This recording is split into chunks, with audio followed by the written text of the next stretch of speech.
मनुष्य सुख में रहने का इतना आदी हो जाता है कि वह थोड़ी सी मुसीबत आने पर भी सबसे सहायता मांगने लग जाता है।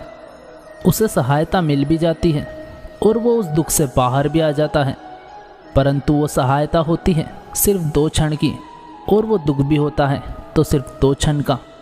परंतु उस 2 क्षण की सहायता के लिए आप किसी के आजीवन ऋणी बनकर रह जाते हैं। फिर मानवता जीवन के कारण आपके भीतर कृतज्ञता जागती है।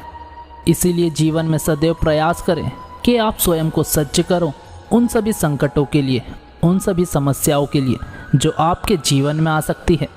तब तक सहायता मत मांगिए जब तक और कोई विकल्प ना हो। सहायता लेना गलत नहीं है, परंतु सहायता लेने से आप आजीवन कृतज्ञता के ऋणी बन जाते हैं। अतः एक दिन आप में परिवर्तन दिखेगा जब आपने इन छोटी छोटी बातों के लिए सहायता नहीं मांगी। मतलब आप बड़ी बड़ी समस्याओं का सामना करने के लिए कृतज्ञ हो चुके हैं। और यही संसार की नीति है। इस संसार के 2 सबसे शक्तिशाली शब्द है, एक मौन और प्रसन्नता, और यही सबसे कठिन भी है। अब आप सोचेंगे भला इसमें क्या कठिनाई, लेकिन समय समय पर खुद को मौन रखना अत्यंत कठिन है। और उससे भी कठिन है विकट परिस्थिति में स्वयं को प्रसन्न रखना। यदि आप ये सीख गए तो यही मौन आपको जिंदगी में बड़ी से बड़ी मुसीबत से बाहर निकालेगा। यही प्रसन्नता आपको विकट से विकट संकट से बाहर निकलने की ऊर्जा देगी। इसीलिए इन गुणों को जीवन में आत्मसात कर लीजिए। इस प्रकृति ने सभी जीवों की रचना की, भूख की मांग के लिए सभी को पेट दिए और साथ ही व्यवस्था भी की कि हर कोई परिश्रम से अपना पेट भर सके। और इस संसार के सारे जीवों में केवल मनुष्य ही है जिसने धन की मुद्रा का आविष्कार किया और धन कमाना सीखा। परंतु आश्चर्य की बात यह है कि सिर्फ मनुष्य ही है जो अपना पेट कभी भर ना सका। इसका कारण है लोभ। इस संसार में कोई भी जीव हो, शाकाहारी या मांसाहारी, सिर्फ उतना ही शिकार करता है जितना उसको भूख हो। कभी कुछ इकट्ठा नहीं करते, परंतु मनुष्य इकट्ठा करते रह जाता है। वो ना ही अपने पेट की भूख मिटा पाता है और ना ही अपने मन की। यदि कुछ अर्जित करना है तो कर्म कर और कमा, अन्यथा इस संसार से भूखे पेट ही जाना है। इस संसार में हर जगह ये व्यापार होता है। कुछ पाने के लिए कुछ देना पड़ता है, लाभ पाने के लिए निवेश करना होता है। अगर किसी के भाव जानना हो तो स्वयं के व्यवहार को व्यय करना होता है। अब देखिए ना, किसी का वास्तविक आचरण जानना हो तो उसे स्वतंत्रता दे दीजिए। यदि किसी के मन की शुद्धता जाननी है तो उसे ऋण दे दो।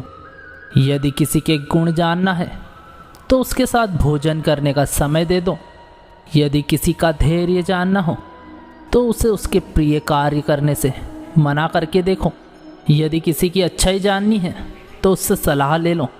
हर भाव के बदले कोई ना कोई भाव देना ही होगा, परंतु इस संसार में एक ही ऐसा भाव है जिस भाव को पाने के लिए आपको वही भाव देना भी होगा, और वह भाव है प्रेम।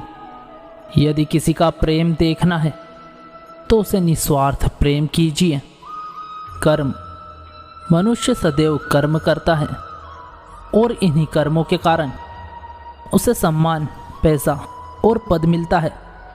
मनुष्य सदैव प्रयास करता है कि वह अच्छे कर्म ही करे। मैं आपको एक बात बता दूं कि अच्छे कर्म करना ही आवश्यक नहीं है, उससे अधिक महत्वपूर्ण बात है कि बुरे कर्मों से बचना और उन्हें जानना। आप जब भी कोई उचित कर्म करते हैं, अच्छा कर्म करते हैं, कोई स्मरण नहीं रखता। किंतु इस संसार में बात कुछ ऐसी है कि आप एक अनुचित कर्म करिए और वो सबको याद रहता है। ये अनुचित कर्म काजल की कोठी के समान होते हैं। आप कितना भी प्रयत्न करिए बच बच के निकलने का, ये कालिक लग ही जाती है। इसीलिए आप जीवन में अच्छे कर्म भले ही करें, परंतु उससे ज़्यादा महत्वपूर्ण है आप इन बुरे कर्मों से उचित दूरी बनाए रखिए। ये अवश्य कीजिए। संसार में हर एक व्यक्ति कुछ बड़ा कार्य करना चाहता है, कुछ ऐसा जो संसार में कभी किसी ने ना किया हो। ऐसे पद पर पहुंचना चाहता है जहां इस संसार में कोई पहुंच ना सका। और कुछ लोग तो ये करने में सफल भी हो जाते हैं, किंतु कुछ है जो असफल हो जाते हैं। ना ही उनके निश्चय में कोई कमी और ना ही उनके प्रयासों में कोई कमी, फिर भी ये लोग क्यों पीछे रह जाते हैं? इसका उत्तर सरल सा है, ये संसार। बताता हूँ कैसे। आप इस संसार में महान कार्य करना चाहते हैं, उस पद पर पहुँचना चाहते हैं जिस पर कभी कोई ना पहुँच सका, परंतु आपके साथ समस्या ये भी है कि इस कार्य में संसार आपका साथ नहीं दे रहा। कैसी विचित्र बात है। अरे भूल जाइए इस संसार को और आगे बढ़िए। गंगोत्री से जब एक बूंद निकलती है तो वो केवल एक बूंद होती है।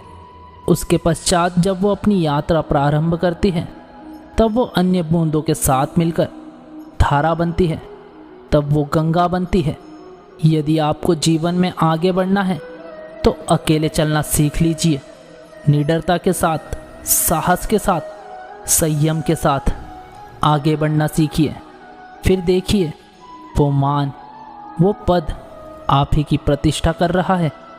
बाबा के एक मित्र थे, बड़े दुखी थे, बड़ी दुविधा में थे।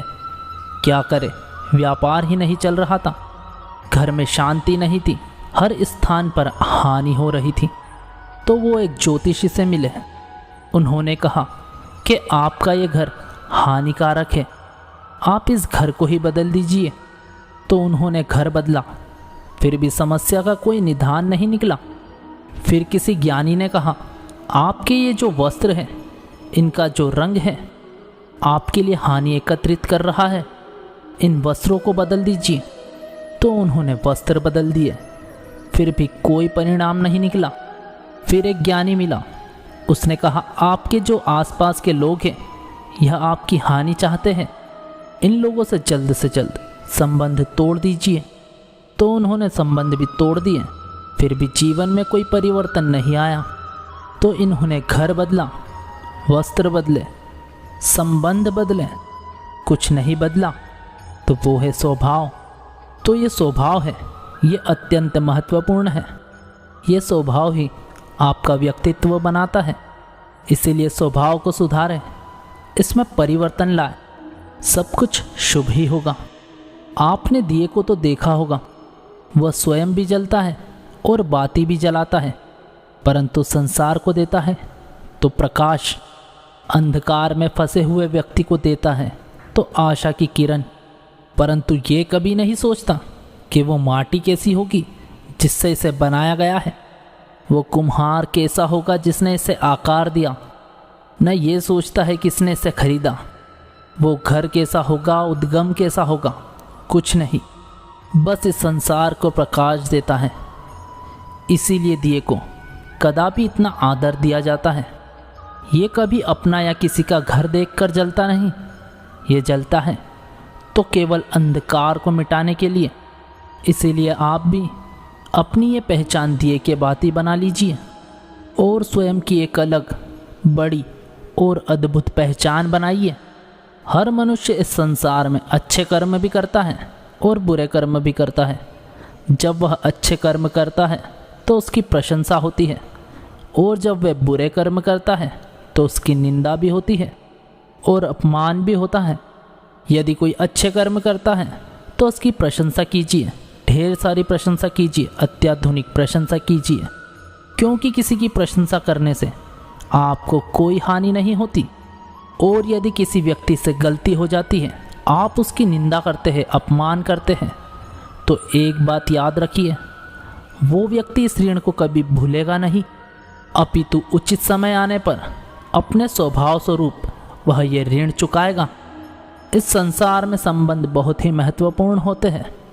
अब प्रश्न ये उठता है कि संबंध कैसे होने चाहिए। संबंध शब्द के प्रारंभ में ही सम शब्द आता है। सम अर्थात समानता। तो किसी के साथ संबंध निभाते हुए इतना मत झुकिए कि उठने के लिए किसी के सहारे की आवश्यकता पड़ जाए। स्मरण रखिएगा, जो झुकाना चाहे वह कभी संबंध निभा नहीं पाएगा। संबंध उसी के साथ रखिए जो आपको समान रखे, सम्मान दे। क्योंकि सम्मान से ही संबंध पनपेगा और आगे बढ़ेगा। ये प्रेम मनुष्य से क्या नहीं करवा सकता। बड़े से बड़ा कार्य करवा सकता है, बड़ी से बड़ी बाधा पार करवा सकता है। चाहे तो मरुस्थल में कुआं खुदवा सकता है, चाहे तो पर्वत लंघवा सकता है। हर असंभव कार्य संभव करवा सकता है। दोस्तों, आज का ये वीडियो यहीं समाप्त होता है। आशा करता हूँ आपको ये वीडियो ज़रूर पसंद आया होगा। वीडियो पसंद आया हो तो वीडियो को लाइक और चैनल को सब्सक्राइब ज़रूर करिएगा। जल्द ही मुलाकात होगी अगले वीडियो में।